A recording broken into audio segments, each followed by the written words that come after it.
started. Hi, Sean, Skyuka, and Kim. Hi, thanks for coming along.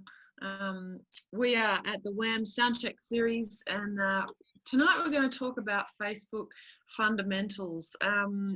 If I could just make sure that you're all muted. If you could mute yourself if you haven't muted yourself already, that would be really cool. And I just need to flag with you all the participants, that we are actually recording this tonight. So if that's not something that you want to be involved with, please do just make sure that your microphone is muted, and that also that your camera is off as well. That'd be really great. I'd like to acknowledge the traditional owners of the Whadjuk Budja, which is a Perth land that we stand on here today at the Derbil Yurragun, which is the Swan River. And I'd like to honour elders past, present and future.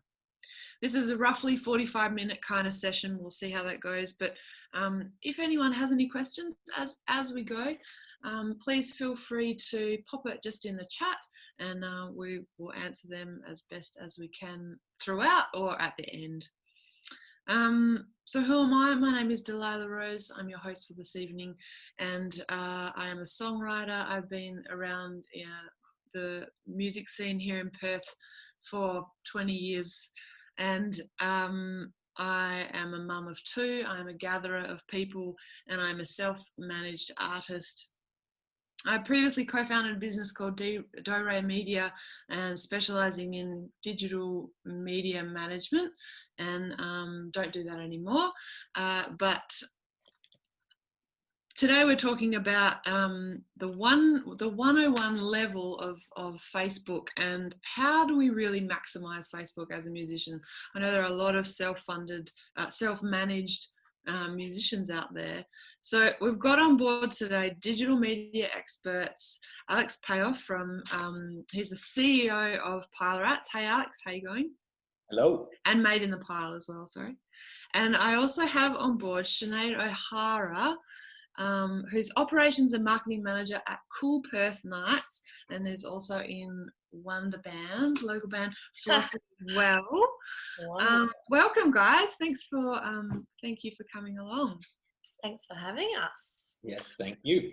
I think we'll start at the beginning maybe, and let's talk about let's pass over to you, Alex, and I want to talk about how what's the best, where do we start? Good question. Where do we start? Well, yes, all right. You give me a real open one there. So my background and expertise definitely sort of sits in high level and low level digital campaigns for primarily on Facebook in Ads Manager and such. So I guess I'd like to cover off a few things in Facebook ads. I just want to say from the outset, it's really weird not being able to see anyone and knowing if what I'm saying is the right thing or we're feedback looping. So I apologize if this is a bit weird. And then I guess also we should probably talk about setting up sort of Facebook events and different tools for promotion. And if you have any questions, like we said, put it through the chat. So I guess let's get started on Facebook pixels, which is maybe a little bit past 10. Would you put that at 101? Would you reckon? I'd put it a little bit higher, I think. You put it a little bit higher? But I mean, it's good to know. All right. Well, where do we start at 101 then? Setting campaign objectives, or the setting up the event. What needs to be set up before anyone even puts up an event on Facebook? Okay, so basically you'll have a Facebook page and you have ad accounts, and in your ad accounts you're able to build different ads that have different objectives, and it's really kind of important to know what objective and what you're trying to do. I think it might be useful to center the conversation maybe around event promotion, just so that we've got a common ground to tie things back to. Yeah. So I guess you set up your Facebook event and you want to get people in there. There's going to be cheap and effective ways to do that. There are tools you can use, or inviting your friends, making sure band members are inviting friends to Facebook events. That's a really, really important thing to do. Something to note about all the social media algorithms that's worthwhile before we even get into ads. The way Facebook and digital accounts rank or show people your posts is basically by giving you an engagement score. And the way they calculate your engagement score is how many people interact with whatever you have just done on social, create an event, make a post, and they measure that against time. So if you get a lot of engagement in a short period of time, Facebook goes, all right, this is a really good post. Let's show it to more people.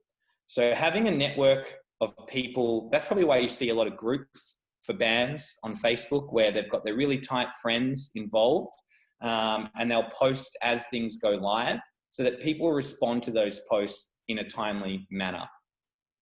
Just as a little bit of sub-advice on that, once you've put a post live, you should really try not to edit it. If you edit your post, it resets your engagement score. So if you post and have a really good engagement score and Facebook is serving that to a lot of people, if you change it because maybe there was a typo or a grammatical error, it's going to reset your engagement score. And Facebook will also always show your posts to your most engaged fans first. So if you lose that engagement score from your most engaged fans, it can really hamper the success of what you're trying to do. So I guess in 101, make sure you've got your posts edited correctly. Make sure you've looked over it all. The old tradie analogy is measure twice, cut. And that's probably applicable here. And then you can work on ways to get people into your events. And that's going to give you, I guess, other things that you can do in Ads Manager. But I'm probably keen to pass over at this point in time and hear what other advice there is on this. Yeah, I mean, steal all your thunder, you know. No, steal away. I feel like I'm going to learn a lot in this webinar as well. That's a good thing, is you're always learning. It's so good. Yeah, I agree. In terms of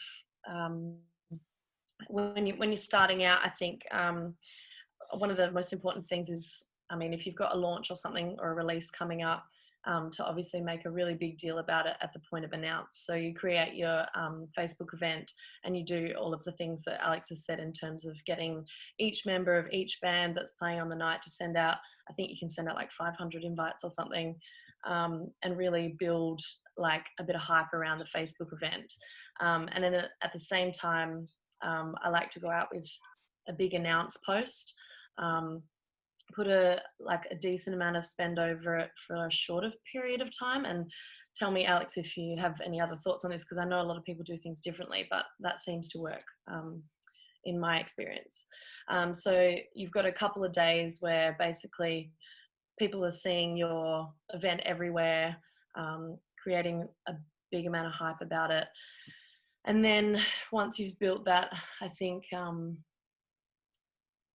into just kind of keeping that momentum by getting regular posts happening in the lead up. So, I mean, going back to like a timeline kind of thing, I usually find like a month is probably a good amount of time if you've got a release coming up. I think, anything more than that kind of drags it out a little bit. And I know people generally tend to think like, oh, the earlier that you announce it, the more time you have to do promo, the more time you have to do everything. But I think, it definitely can get a bit like, all right, we're kind of sick of seeing this promotion now. So a month is generally a good time frame because you can get the first week to build some hype around it. Maybe post once or twice. The second week, you can post maybe 2 or 3 times. And that's all stuff that you probably don't need to put spend behind if you're, a band that doesn't have like a big budget or anything. As long as you're kind of regularly posting in like different types of content, so like stories and timeline posts and all that kind of stuff, then there's constantly stuff popping up. And then the third week, you could probably post maybe 3 or 4 times. What was that? So when you say to post regularly, what would you say is regularly for a band? Well, during a launch sort of campaign, you want to obviously be posting a bit more than you usually would. Like I said, I think week 1, once to twice, week 2 to 3 times, and then just keep building it up sort of. And by the time you get to week 4, you kind of want to be posting almost every day about it in some form. Whereas generally, if you're not, just in terms of general promotion, I mean, like a couple of posts a week is good, I think. Yeah, and there's different types of posts that you can be making as well. So you've got your organic feed posts, you've got posts that you can be doing on Instagram and stories, as well as in your event, if that's what you are marketing. Events give you that. My cat's about to come in, everybody, so it's jealous when I'm on the computer talking to others. When you post in an event, there is a limited period as well where you get a notification popping up for people. So you really do want to take advantage of that, where you post in the event and people get the notification. I think there might only be 3 to 5 times that actually happens. So be really selective with when you do post into the events, but that's kind of a really good channel. And exactly what's been talked about with spending or like prioritizing things at the front end on the announcement with sort of ticket sales generally, and it can work a lot of different ways, but generally it's sort of 40% purchase in the first sort of week or few days, 40% at the end, and the rest is in the middle. So you get this curve of like, the tickets, it goes down and it swings up. So if you're planning to spend your ad spend budget, that's kind of how you plan your budget across the duration of your campaign. And there are certain things you should do to set up at the start, or little things that you can do to help the success of your campaign. So I'll go into a little bit of those now with ads and paid, and it does sort of circle back to the organic chat that we're having. So video content. We see a lot of video on social, and it's definitely becoming more and more prevalent and saturated. And these things always change. But one of the sort of best things about video is they're great for reach, and they're great to give you an audience to be able to remarket to. So remarketing is a term that we use to describe if someone is engaged with you in some way, then being able to send them an ad again after that point. So if people watch your video, you're able to remarket whatever ads you would like to them. And it just so happens video is one of the cheapest ways to reach the most amount of people. So, and you can also retarget people based on the percentage that they completed of the video. So if someone has completed 100% of your video and it's like a 1-minute video, they're going to be pretty good fans to be targeting. That's going to stretch your budget pretty well. But if people tuned out after 3 seconds, which is the majority, that audience is probably not as informed and probably not as, your ads might be slightly more expensive. So videos are a really, really great tool when you put a bit of spend behind them to reach a wide audience and to also get one that you can target ads to down the line. I don't know if that's a shared experience or whichever as well. Totally. And another thing as well, so everything is kind of capturing data is the way I like to think about it, and not in a nasty way or anything like that, but you're trying to drive your spend as far as it can go. So video is great. You spend and reach an audience, and that's where you can really play with sort of your targeting in Ads Manager when you go, they like rock music or punk music, or they're this age demographic.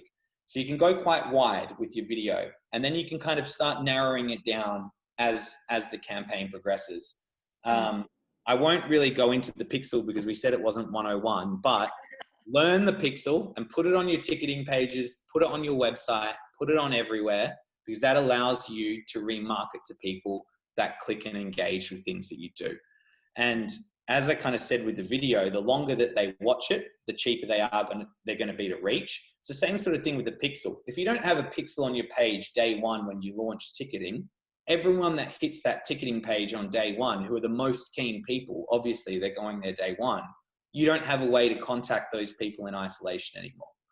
And most ticketing websites now actually accommodate for this really easily. There'll be somewhere when you're doing the ticket build that says insert Facebook pixel.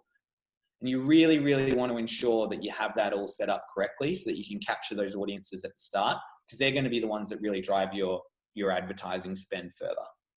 So Alex, when you're talking about remarketing, are you talking about through Facebook?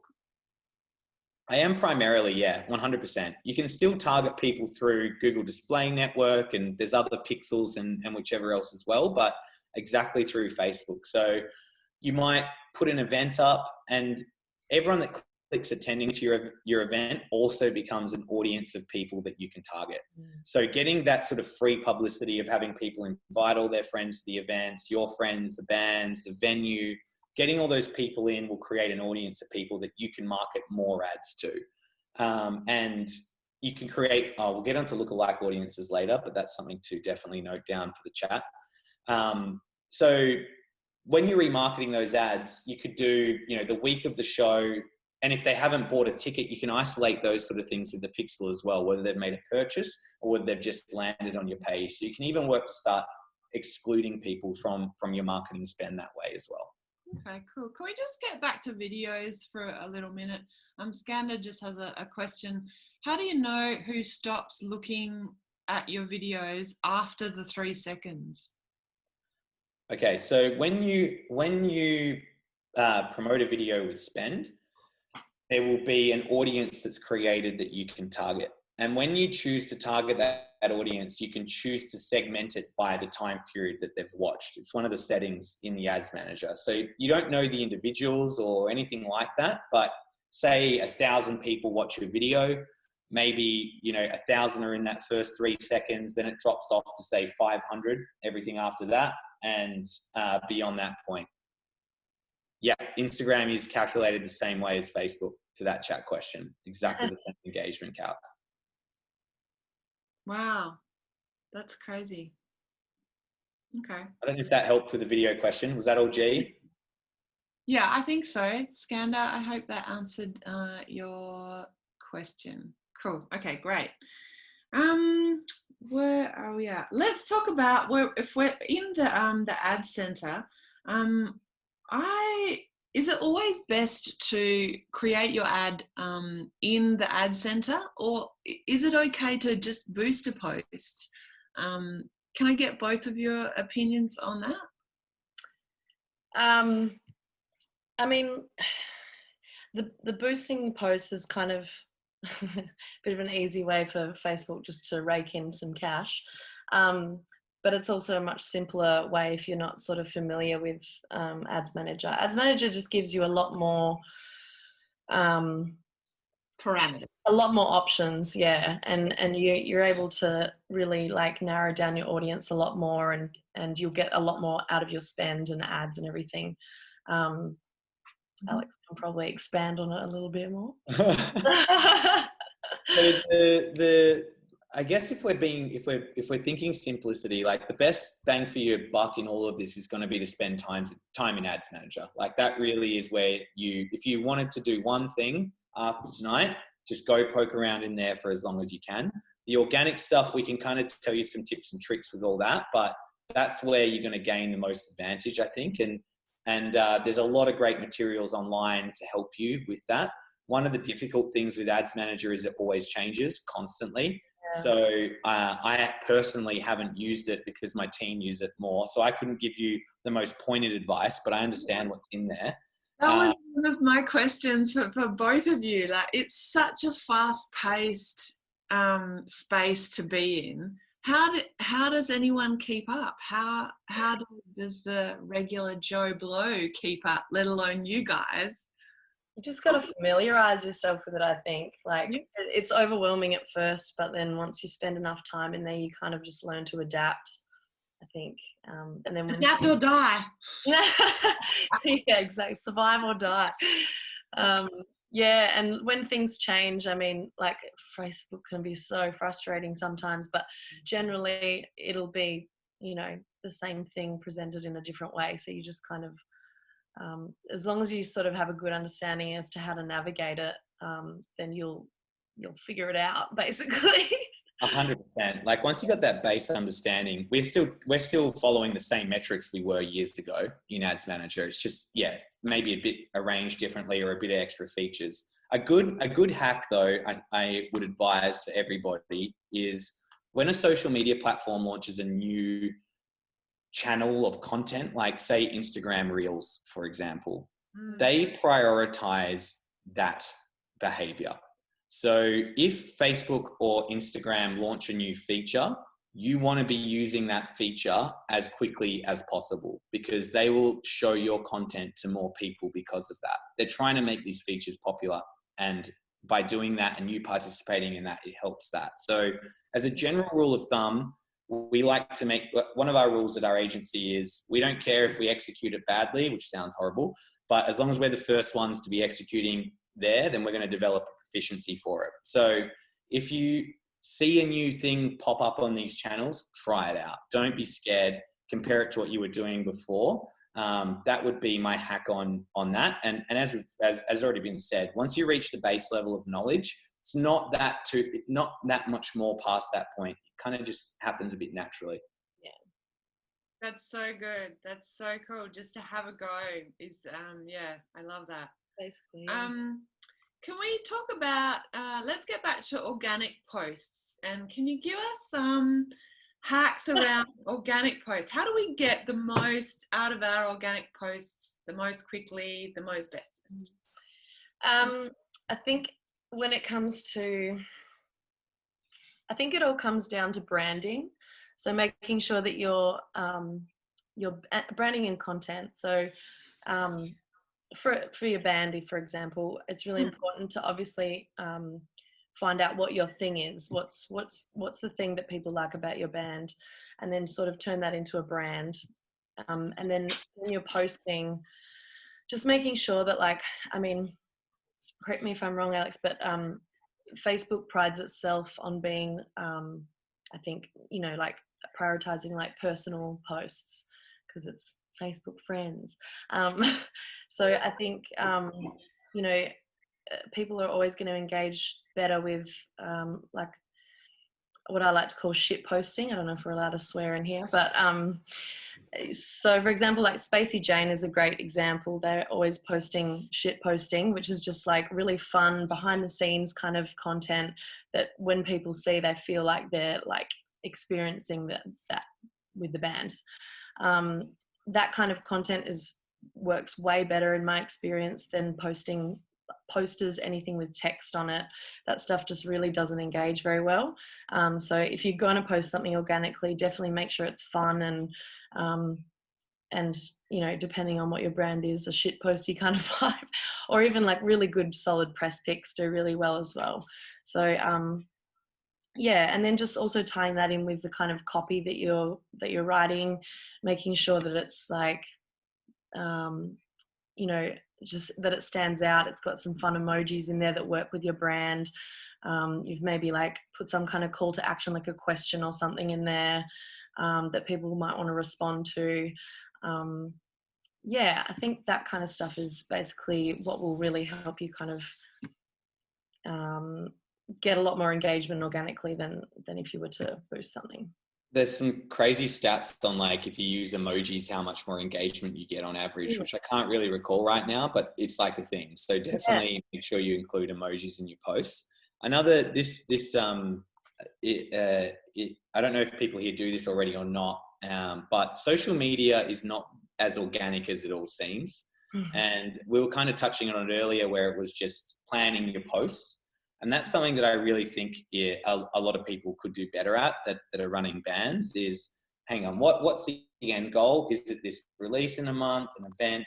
Plan out your post schedule, because then you know if, hey, am I going to run out of this image, or is this copy getting a bit repetitive, or where can I fit this stuff in? So you can use an Excel sheet and format it by time or a Word doc, but I would really advise putting time into that and then scheduling it, because then you get the foresight to go, all right, I'm going to try post at 2 p.m., 3 p.m., 4 p.m., 5 p.m. and see what happens and what works best. And I would really advise you all to look at lights of your Facebook page, if you have one, for your artists or yourselves. And that'll show you the time that most of your audience is online.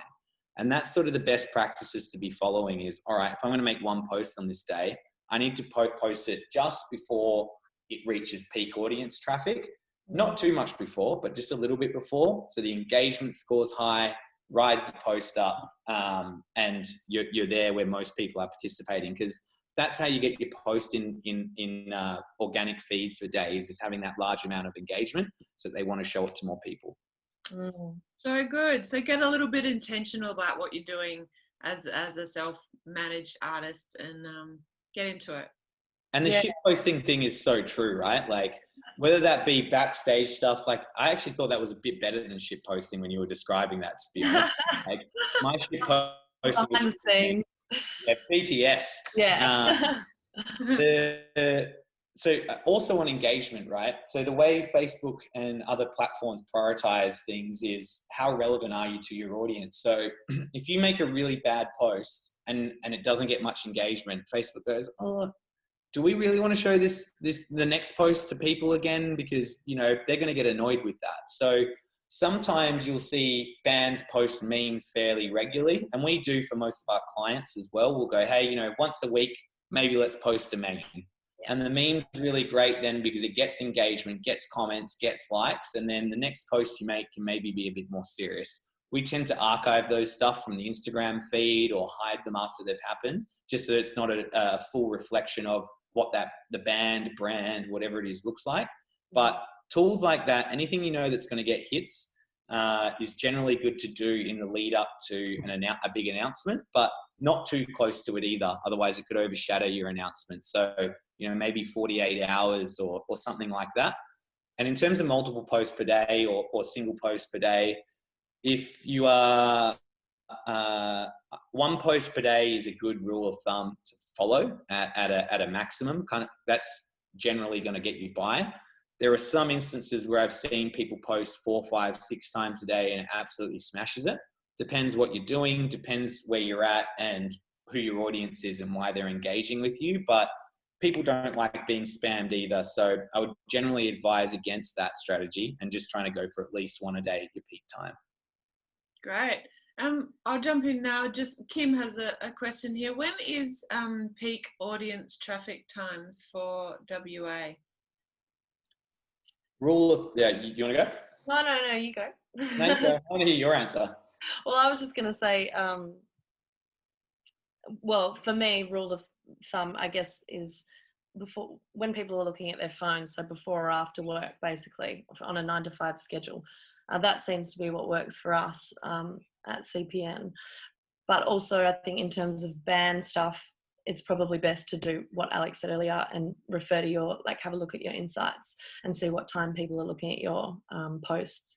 So you could do, like, talking about going back to scheduling and stuff, schedule a week of posts, see what works best, and then that's going to help inform the rest of your campaign. But 100%.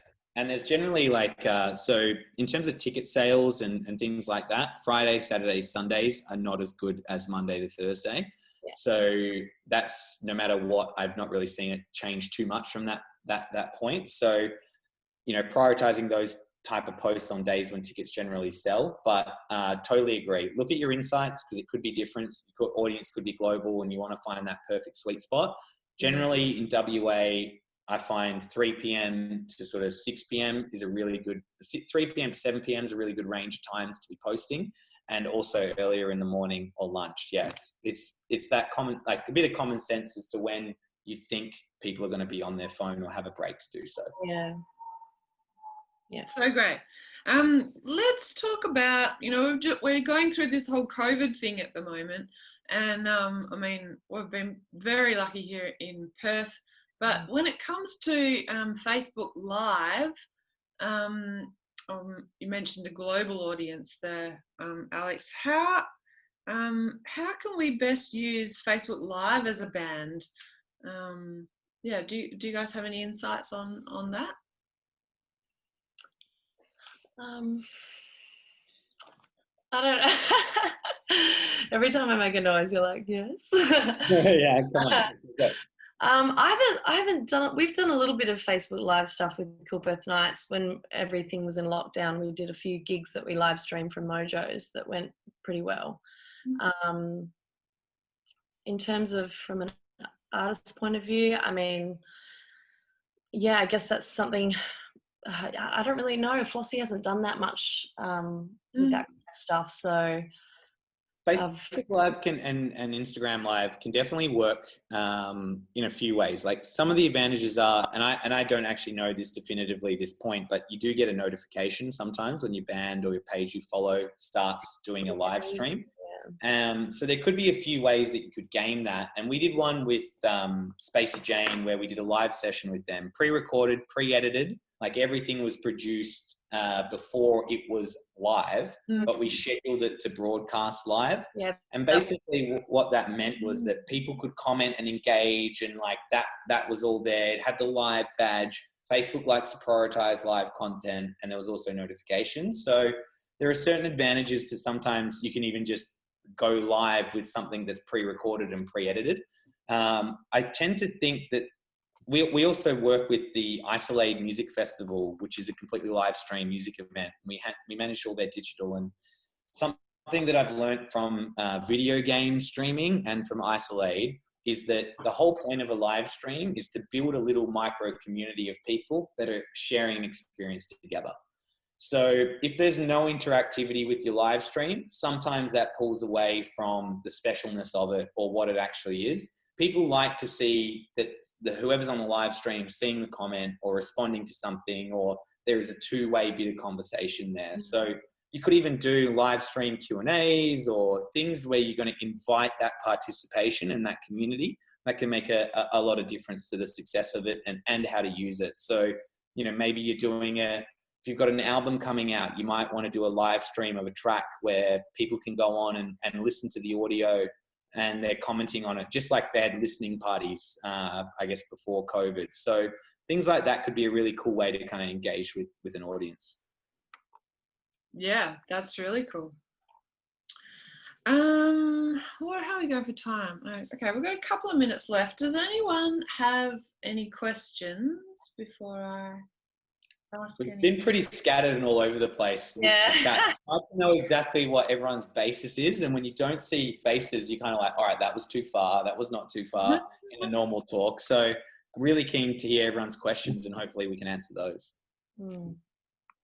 Great, yeah. So if you've got any questions, you can either ask them yourself, you can pop your mic and video on, or pop them in the chat, whatever you'd like. Yeah. I was going to say, does anyone know much about like audience targeting and stuff? Because that's, I don't know, going down to real basics kind of stuff, like that's sometimes something that people don't really think about, creating new audiences outside of their page likes and stuff like that. Great, yeah, let's talk about that. Yeah, I just thought, I don't know, I had a few ideas that people, if you want to have a look at what kind of, you know, in terms of leveraging like your insights and stuff to help promote your gig, it's a good idea to go and have a look at your Spotify account and just have a look at, if you've got the Spotify for Artists app as well, download that, and then you can see who's streaming your music, you can see their age, demographic, and all of that information, and then that's going to help you with targeting your audience as well. And then in a similar vein, also just checking out the related artists on your Spotify page, what kind of other bands are sort of aligning with yours, and then if they're local bands, maybe trying to hit up them for supports, and, you know, just sort of building off those basic kind of insights that you can get from other sources like Spotify. And with that as well, like, so I mentioned it before, but if you get some time, look at lookalike audiences. Oh, yeah. Basically, lookalike audiences will look at, say you got your Facebook page, who your fans are. You can create a lookalike where Facebook tries to find the most similar people to those that like your page. And you can create lookalikes in so many different ways. They can be page fans, sponsors to an event, pixel audience that land on a ticket page. Tickle page. Wasn't going to say anything, but the 9 p.m. version. Thank you. Yeah. Stay on the screen. So lookalike audiences are probably one of the best things that you could learn to master, in my opinion. You can pick up some really great engagement and new fans by doing that. And similar, like with interest targeting, like that's really great advice with different lookalike bands and your Spotify audiences. And when the question was raised before about boosting from your page, once you're familiar with Ads Manager, you can save these audiences. And if you can't be bothered going into the complexities of Ads Manager and you've got these audiences pre-saved, when you go to boost a post, it'll give you an option to select one of those audiences, which can make that a bit simpler and easier. But you do need to save your audience in Ads Manager first. Is that correct? Yeah, so it's a bit redundant, I guess, because you obviously got the skills if you're in there to do it. But I still, if you don't know all the different ads and targeting and it's a bit too much for you, at least getting the audience stuff down is a really good start. And then that can help you with your general boost. But I would say spend some time in Ads Manager and have a play. Sure. Wonderful. So if no one else, I have one more question. What about buying Facebook likes?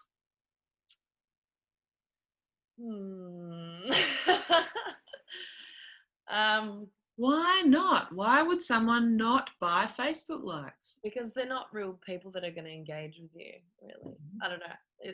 Alex, is that what? Yeah, no, I totally agree. And it's like, it's vanity. It's vanity metrics that don't really matter. And, Instagram hides the likes from us now anyway. And Facebook can tell a lot of the time with this stuff, and you could run the risk of having your page demoted on page rankings or actually a little quick hack. It's definitely not related to this question, but kind of. It's a segue. So another way to build audience and reach on your page that not a lot of people know about. If you make a post and you get 50 likes on your post or whatever, you can invite those people to like your page. Yes. Oh my God, yeah. And if you invite those people to like your page, if you get a high follow through, Facebook then ups your page ranking and the next post is exposed to more people. So, and to get a good conversion on inviting people to like your page means doing that in a semi-timely manner. Like you don't want to appear too much and like instantly invite them as soon as they've engaged, but maybe like 3 or 4 hours after your post, check in on who's engaged with it and invite them to like your page. And then either you're going to build your followers or you're going to get more page exposure in your subsequent posts. That's a great point. And that's similar. That reminds me of something that also if you've got like a release coming up or something, a few weeks before, a good thing to do is send out bulk invites to your Facebook friends and get your band members to, or friends and friends of friends to invite people to like the page, so that by the time your promo sort of starts coming around, you've got this whole new audience of people that are going to be engaging with it. Lean on your friends. You're going to be giving them free tickets to your shows. Make them earn it. Yeah. Like they don't just get that because they're your mates. And you don't need professional videos at all. Hilariously, we really focus at our agency on delivering high quality content, and that's a part of what we do, because anyone could do the normal content, but it actually so happens that normal content or content just shot on your video on your phone is often good enough. Like that whole behind the scenes, do it yourself, like realness is a thing. So don't be scared to, I mean, I don't do this personally because I am scared to just hold my phone out and talk to it and talk to an audience. But if you're a musician and you have an audience to speak to, then you should not be scared to do that. And I see so many different brands use retro cam filters on video content that they shoot or something like that, just to make it look a little bit more polished than just a straight, or I shouldn't say polished, but maybe a little bit different to just what would come out of your iPhone organically. And that can do really well as well. Great. Skander, Sky, is there a way to invite all of your followers to events, or do you still have to select each person one by one?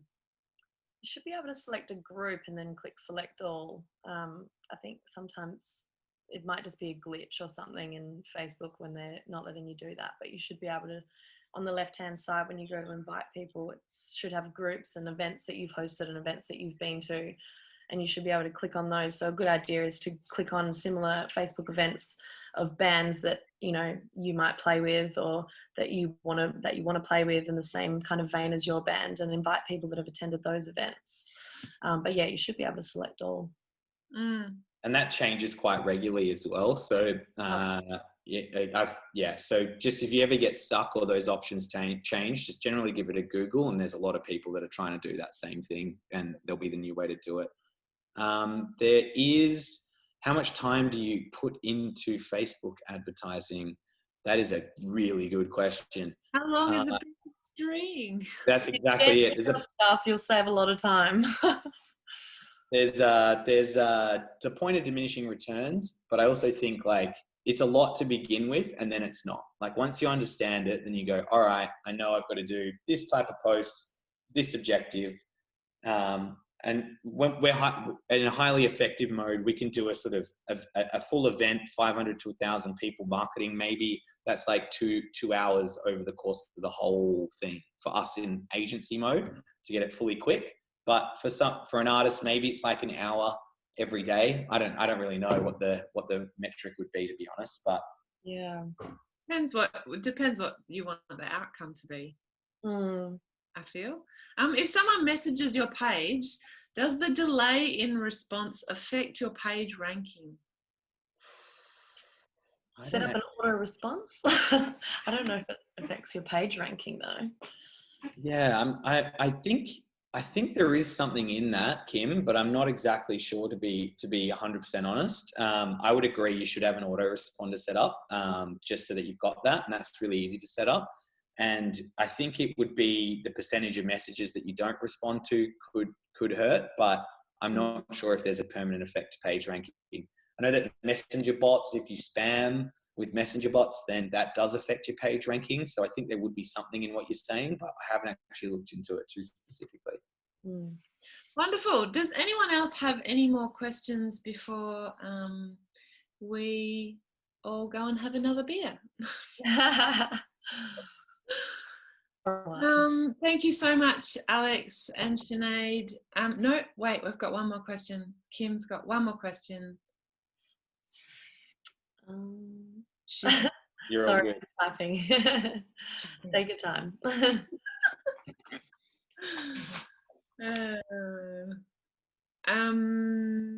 Here we go. How long can you go without posting before it affects your reach?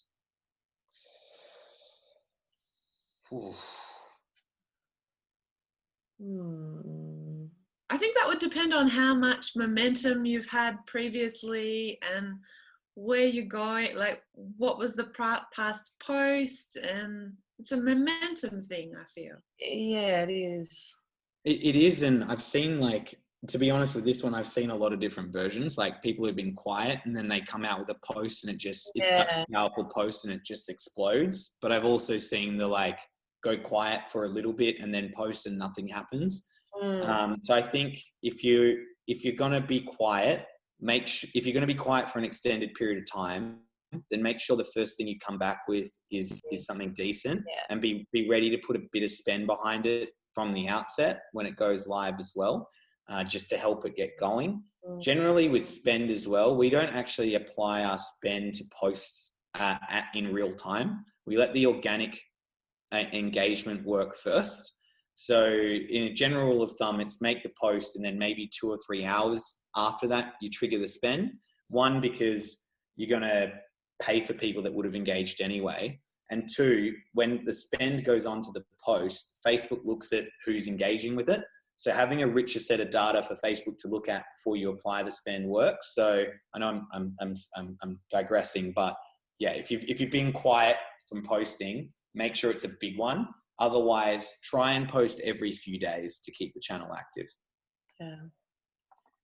Yeah. Basically, if you're posting stuff that's not sort of poignant or useful, big in any way, just for the sake of posting, people aren't going to engage with it, and then that's just going to water everything down a little bit.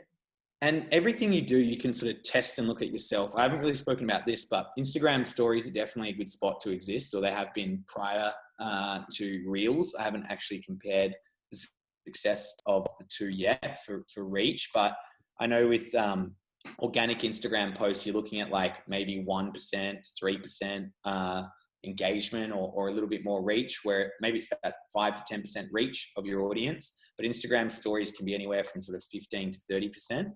So put a bit of energy into looking at this and go, all right, how many people saw this versus how many people saw my Instagram story? And then sort of prioritize where you're posting to where your audience actually is. All the data's there for you to look at, and stories are great because they can be a bit more casual and they don't need to kind of influence the way your aesthetic looks or anything else you're trying to do. And they can be, a bit more ad hoc. So have a look at that sort of stuff and then play to where your audience are. Great advice. Amazing.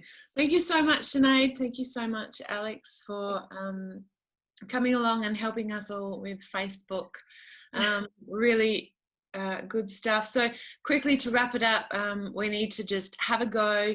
We need to be intentional with what we're talking about, and we need to involve others, get all of our friends involved. And thank you so much. Thank you to WAM for having us. Thank you to Honor for being our amazing WAM person. And we'll see you all out there on the socials. Thank you so much, everyone, for coming to join us tonight, and enjoy the rest of your evening. Thanks. We'll see you all Thanks, later. everyone. Bye. Thank you. Bye. Thank you. Yeah. Thanks, Honor. Bye. See ya.